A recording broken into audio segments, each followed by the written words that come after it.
Rain had been falling steady for 3 days over the Colorado Territory, the kind of rain that sinks into old bones and makes the world feel soggy with regret. The house at the edge of the cottonwoods bore it in silence, wood siding darkened with years and weather, its roof patched with mismatched shingles, its porch slanted like a woman who'd lost her way but refused to kneel. That porch was held together with rusted nails and stubbornness, and the woman inside it wasn't much different. Her name was Clara Belle Langford, though most folks had long since dropped the bell. To them she was just Clara, solitary, sharp-edged, and scarred in ways both seen and secret. The townspeople called her cold. They said she was trouble, a widow twice over by the age of 34 and no children to show for either marriage. They muttered that she kept to herself because she had something to hide, and when the judge spoke her name in town, it was with the kind of finality reserved for the condemned. The woman's broken, Judge Emmett Green had declared after her second trial, the one that hadn't led to jail time but left her standing on the steps of the courthouse with mud on her boots and no one beside her. She don't need punishment, she needs a place to rot. But rot she did not. She worked the land that was left to her, traded eggs and goat's milk at the mercantile, and spent her evenings on the porch with a shotgun propped by the door and her thoughts drawn close like a shawl. Her voice had grown unused to warmth, curling hoarse like smoke when she did speak. And still, she kept on. One morning, when the rain had finally spent itself and left behind a sheen of silver dew across the scrub, a wagon creaked down the road to her house. It wasn't common for folks to come calling unless they were desperate or drunk. Clara watched from the porch, a fresh scar pulling at the corner of her mouth from a fall she hadn't explained to anyone. The man driving the wagon was neither desperate nor drunk. He climbed down slow, with a limber grace that said he'd spent years bending wood to his will, and Clara recognized him after a moment.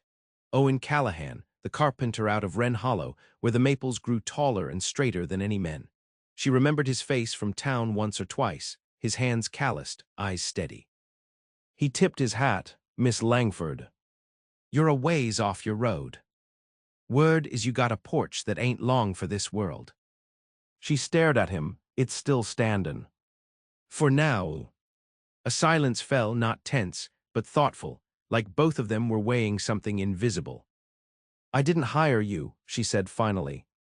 "No, ma'am, but Sheriff Clay told me you wouldn't ask, even if you needed it." He shifted his weight, said he'd pay the first third if I came out and took a look. "I don't take handouts. And I don't work for free." Something in his voice wasn't mocking, though it could have been. Clara studied him the way she'd study a storm sky, wary, waiting. "If I let you start," she said, "you finish. I don't want wood shavings and good intentions litterin' my land. I finish what I start." He meant it. She could feel it in his voice, in the calm of his stance. Men who'd spent their lives handling crooked beams and unforgiving grain didn't waste breath on promises. So she nodded once and turned back toward the house without another word. He began the next morning, tearing out the warped slats with a pry bar while she sat on the porch steps, watching him like a fox watching a man set a trap. Her shotgun rested beside her knee. He didn't ask questions, didn't pry, didn't fill the silence with idle talk. He worked with a rhythm that seemed born of patience, each nail driven with certainty, each board placed with care. By the third day, he'd laid the new frame, straight and level, stronger than the porch had ever been. And by then, he'd begun to notice the small things, the way Clara's eyes softened when the sun lit the grass just so, how her fingers lingered on the smooth grain of the new wood when she thought he wasn't looking. She had a way of moving like she was always preparing to run, but hadn't yet chosen the direction. "You live out here long?" he asked one afternoon, not looking up from his work. Clara didn't answer at first. 14 years, she said finally. Long enough to be considered part of the landscape, or the problem, depending who you ask. Place has a good stillness to it. She looked at him then. That's another word for lonely. He paused, nodded once, and kept hammering. He didn't argue. That, perhaps, was why she didn't send him away. That evening, the sun dipped low over the western rim, casting the world in gold. Clara brought him a tin cup of coffee, hands wrapped tight around the handle as though unsure why she'd done it.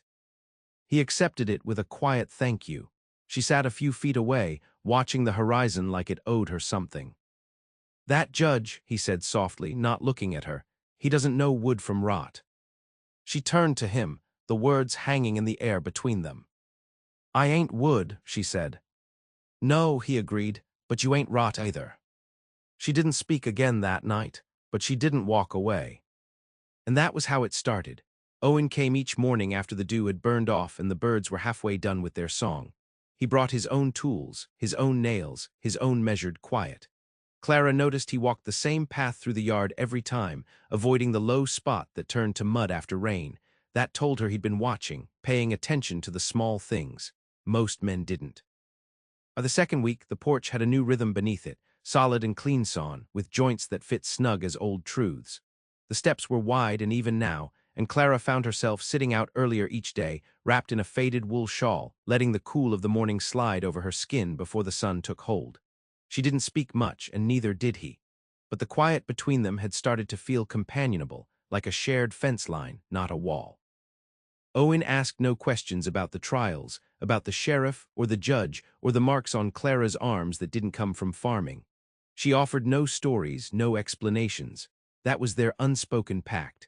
What lay behind stayed behind, unless it saw fit to rise on its own. One morning, she found him kneeling beside the porch steps, his hands curled around a broken cedar beam he'd pulled out from beneath. The beam was blackened, old fire damage that had never been replaced, just patched over and forgotten. "Lightning hit the porch 10 years back," Clara said, arms crossed, eyes distant. "My second husband said it was a sign from God. He left it like that, said it'd hold." Owen brushed soot from the grain. "Char like this, it hides rot underneath. Looks strong, but it'll give when it matters most." Clara nodded once, figured that out too late.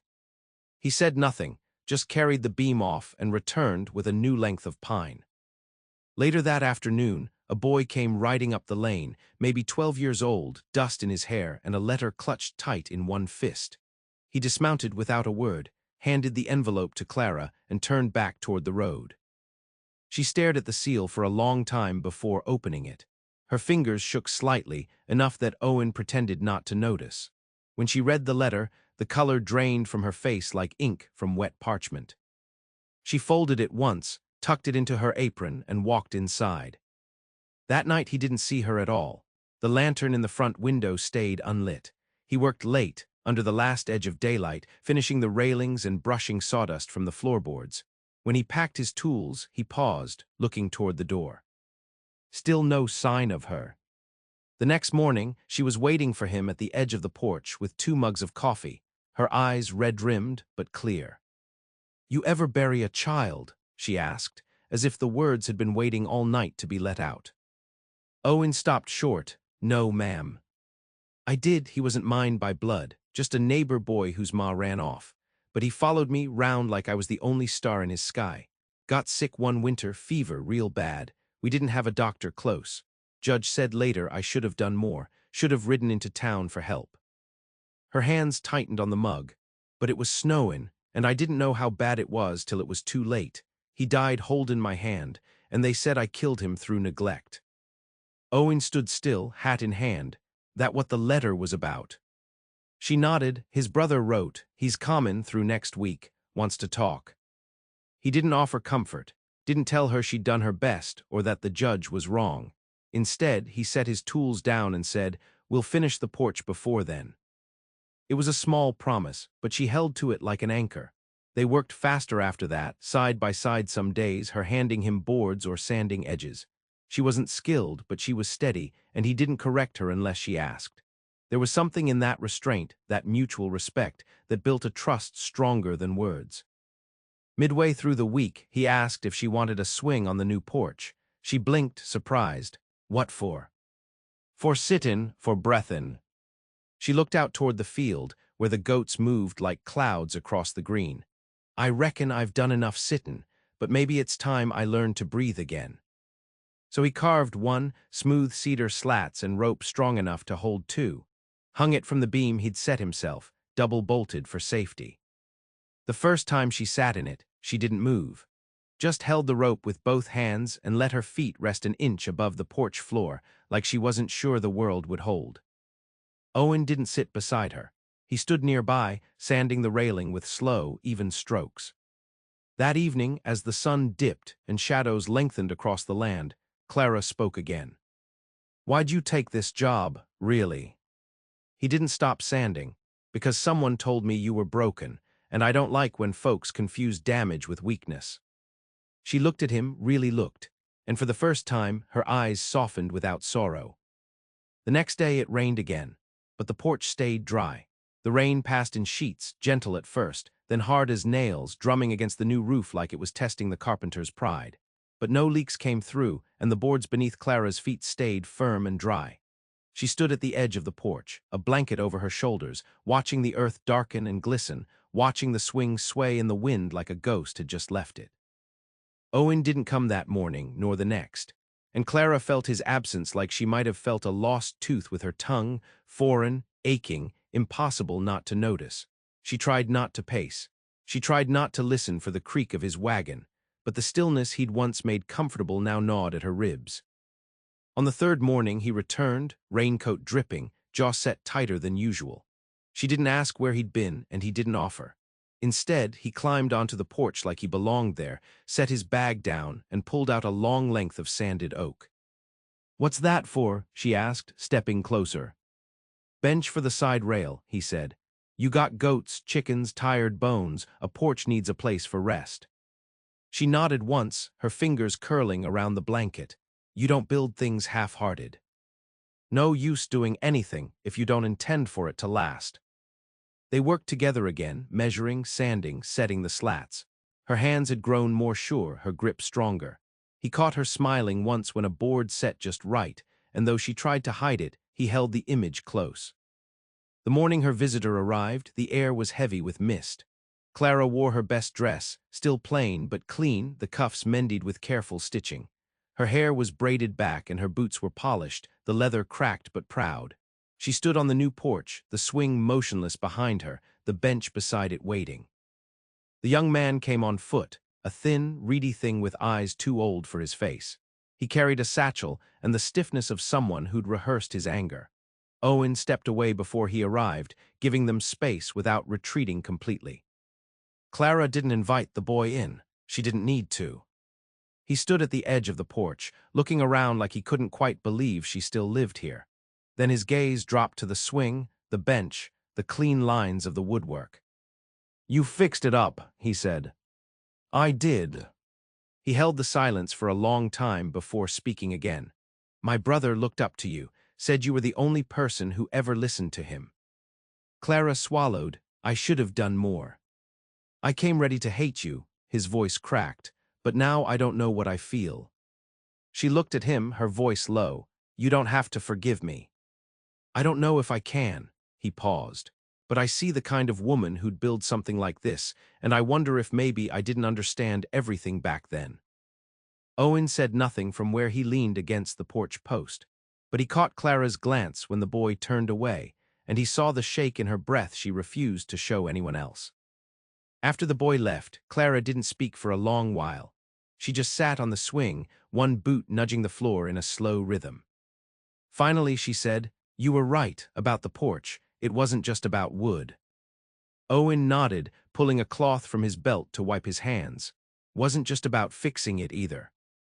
That night they shared supper at the small table inside, goat cheese, biscuits, and root vegetables from her cellar. The wind whispered outside, and the house creaked with familiar complaint, but something in it felt easier, as if the walls had taken a deep breath. After the plates were cleared, she poured them each a measure of whiskey, and they sat by the fire, watching the flames speak in crackles and snaps. "You build homes too?" she asked. "Sometimes." She studied him. "Ever build one for yourself?" He shook his head, never stayed long enough in one place.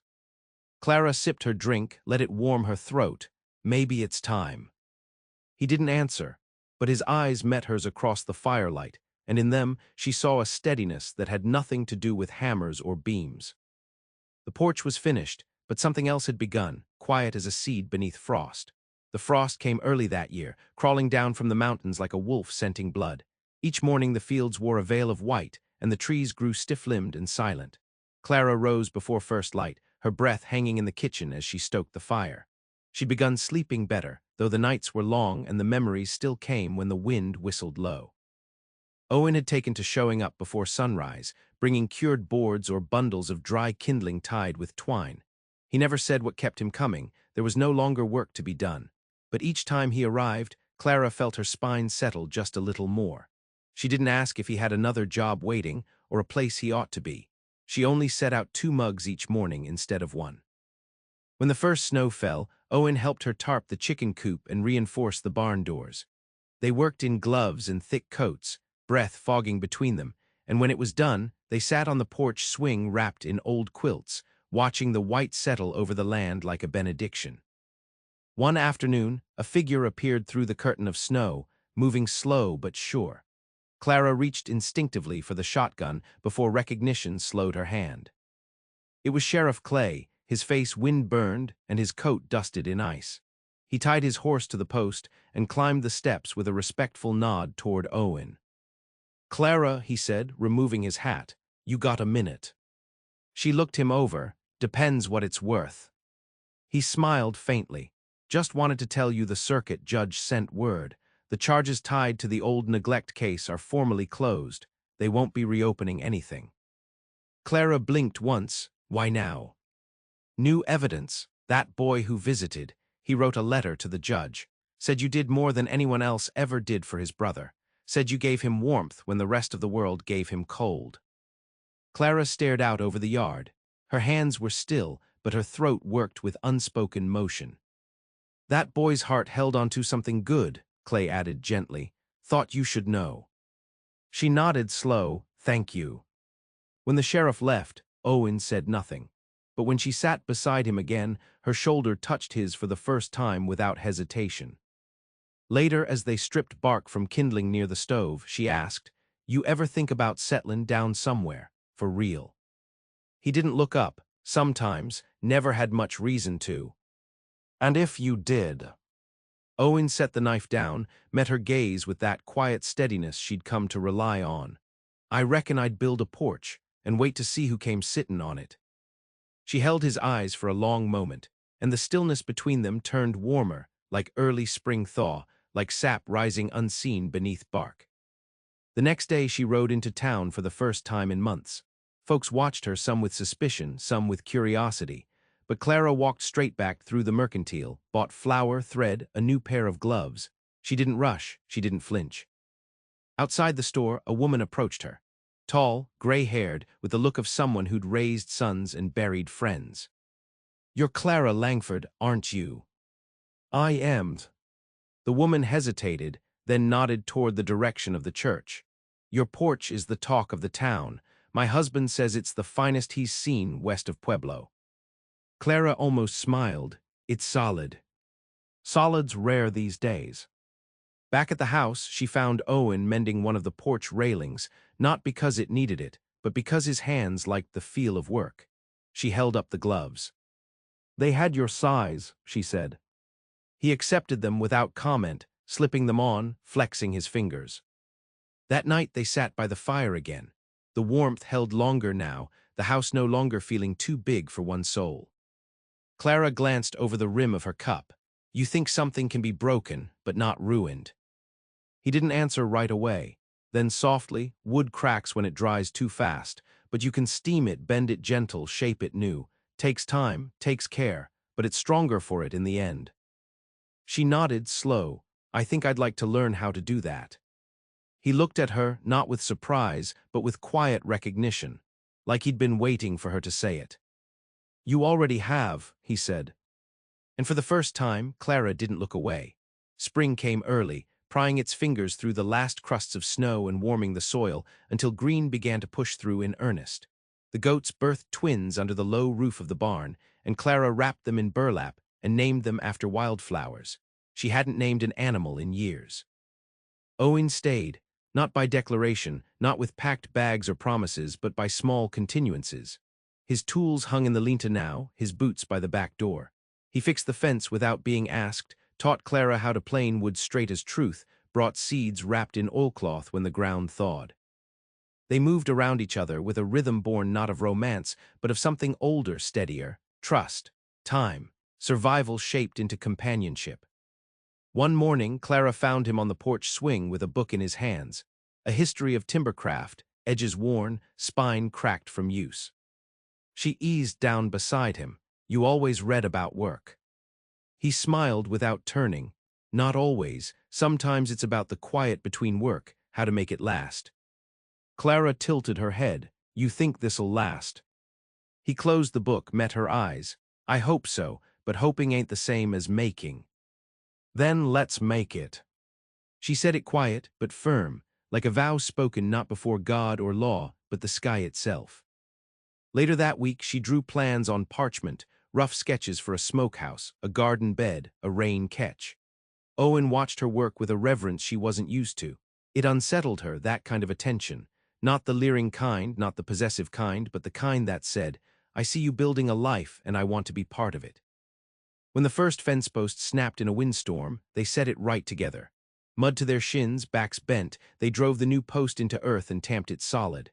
It was nothing grand, but when Clara stood beside him, mud on her cheek, laughter surprised its way out of her mouth. Not loud, not long, but real. Owen looked at her like it was the finest sound he'd ever heard. That night they ate on the porch, shoulders touching. The swing moved slow.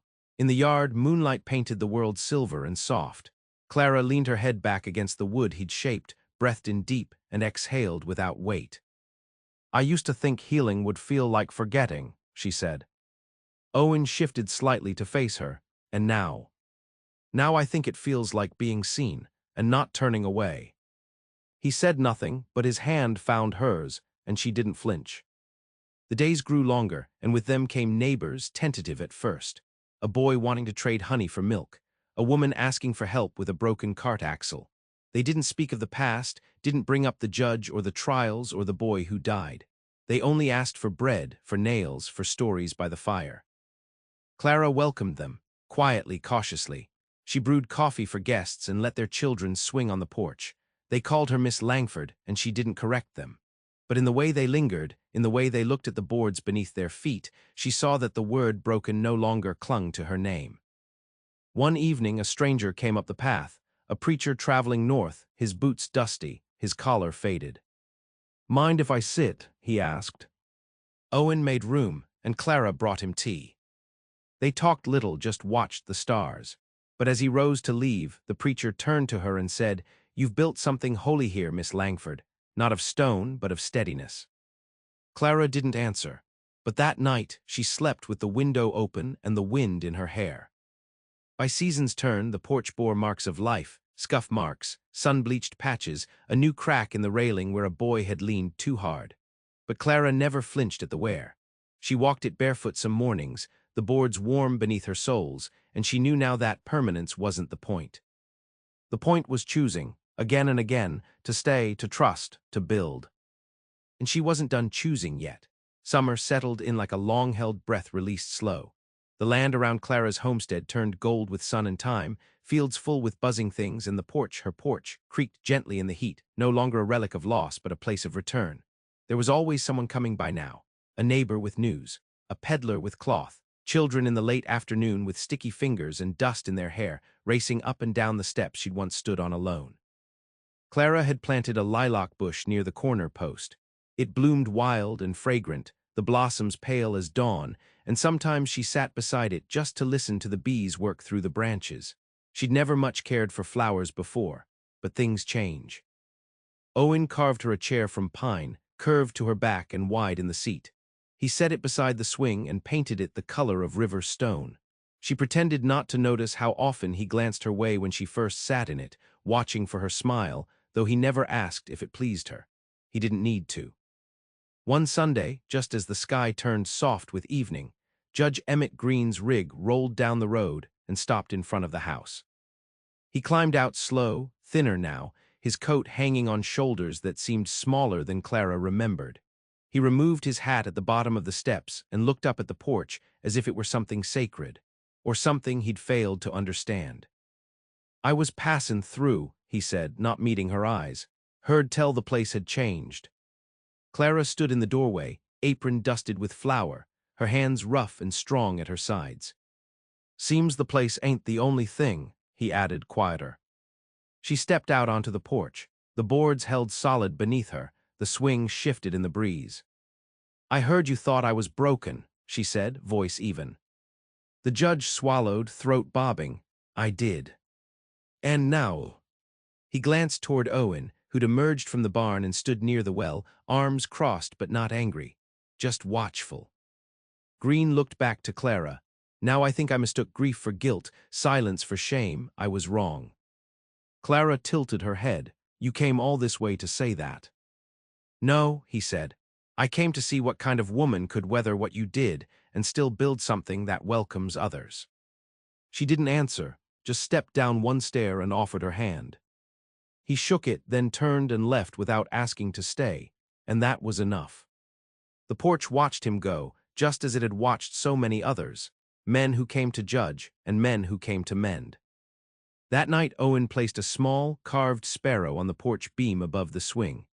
Clara found it just before dusk, its wings outstretched, head tilted like it was listening for the sound of her voice. "What's it for?" she asked. He looked up from where he sat on the steps, sun in his hair. Sparrows find home anywhere, no matter how rough the nest. She traced the bird's curve with her fingertip. "It's beautiful." "It's yours." She sat beside him then, their knees touching. No fire burned yet, but the heat between them was quiet and sure, like something lived in, something lasting. The stars blinked awake above them. Coyotes sang far off in the hills.